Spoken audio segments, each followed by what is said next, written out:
talks on emotional maturity. Swami Dayananda. Chapters Maturity and Human Life. The Individual Perception. The Giver. Sameness of Mind. Yoga with respect to action. The self is complete. Forward. Living is the main aim of life, and to live is to grow, not only physically but also emotionally. To begin living one's life, one must be emotionally a mature person. When one is emotionally mature, one's seeking, one's struggles gain a direction. A person is emotionally immature when he or she comes under the sway of likes and dislikes, emotional impulses. In case of animals, emotional growth takes place along with physical growth, and so there is no emotionally immature animal. But this is not the case with human beings. A human can be an adult physically, but a child emotionally.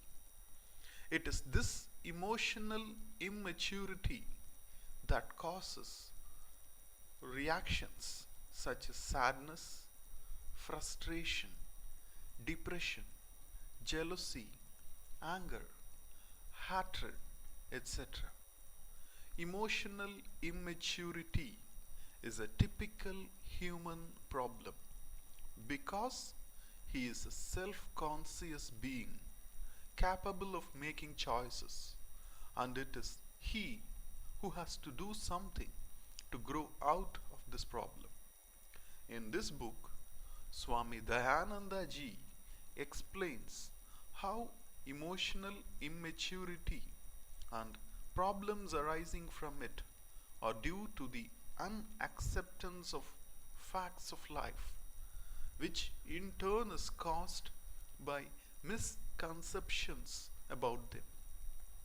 We rarely face facts, we rather face situations as projected by our mind that is controlled by our likes and dislikes. An understanding of these likes and dislikes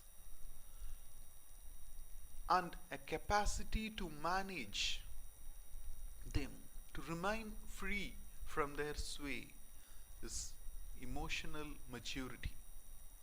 We have to develop a capacity to manage every happening properly so that we do not deliver ourselves to the hands of reactions such as jealousy, hatred, etc.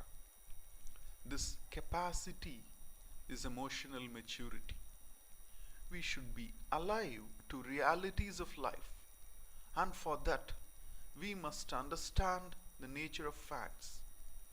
It is necessary to understand the nature of creation, the Creator, and our relationship with Him. Human being has a free will and therefore a capacity to choose and act, and this places upon one the responsibility to act in a proper manner. There are certain things that one can change, and there are others that one cannot. One has to understand this difference and cultivate the attitudes called for to respond to them. Pujya Swamiji discusses these aspects in great detail and shows how we can become free from our likes and dislikes, our reactions, while performing actions as well as responding to situations. Then life becomes a continuous process of learning and growing, of becoming emotionally mature. One who is emotionally mature is together as a person, free from conflicts, free from hurt, free from guilt. Such a person can understand the truth that self, I, is complete, whole. Emotional maturity is required not only for the knowledge of the self, but also to be happy and successful in day to day living. This book has been prepared from talks given by Pujya Swamiji at Baroda and Ahmedabad on the subject of emotional maturity. These talks were recorded, transcribed, and edited by students at Baroda and Ahmedabad.